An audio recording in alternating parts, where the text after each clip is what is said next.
Would you consider filing hospital arrest? We might have to kasi nga, as you can see, maski na nakaupo lang siya in the Quezon City Jail, nahihirapan siya.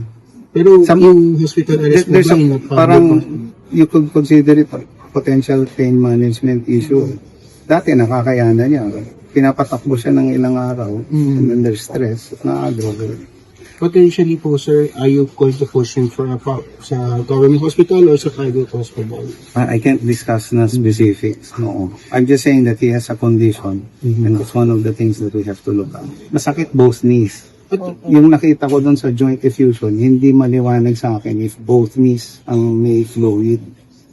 But I'd like to stress na si Senator, parang he didn't want to raise this before as an issue. So yung sa tuhod niya, osteoarthritis and dalawa kasi nabanggit mo kanina. So the technical term is effusion. So Yes, parang effusion. pinapasokan ng fluid. Fluid. So mahirap doon. So parang namamaga siya, no? So pag nakaupo ka, parang naiipit yung tuhod mo dahil may tubig siya sa loob. Kaya masakit. Kaya mahihirapan siya kung matagal siyang nakaupo. Sir, yun yung kailangan ng parang operation ba? Yes, Yung actually. Ano tawag, sir? Kailangan ng direct. Wag, lumahan. Hindi, kasi yung ginagawa, kung hindi surgery, parang kukuha ka ng karayom, sisip-sipin mo.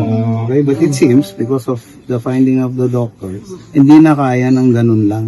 Sir, may we know, but withdraw niyo na po yung motion na ilipat siya ng detention facility? Yes, we have withdrawn the Bakit? motion. Ano po yung So, reason, we sir? withdraw it before the 5th division, and we intend to withdraw it dito as well. Bakit po? Because his family is able to visit him, and he's satisfied now with the conditions of his confinement.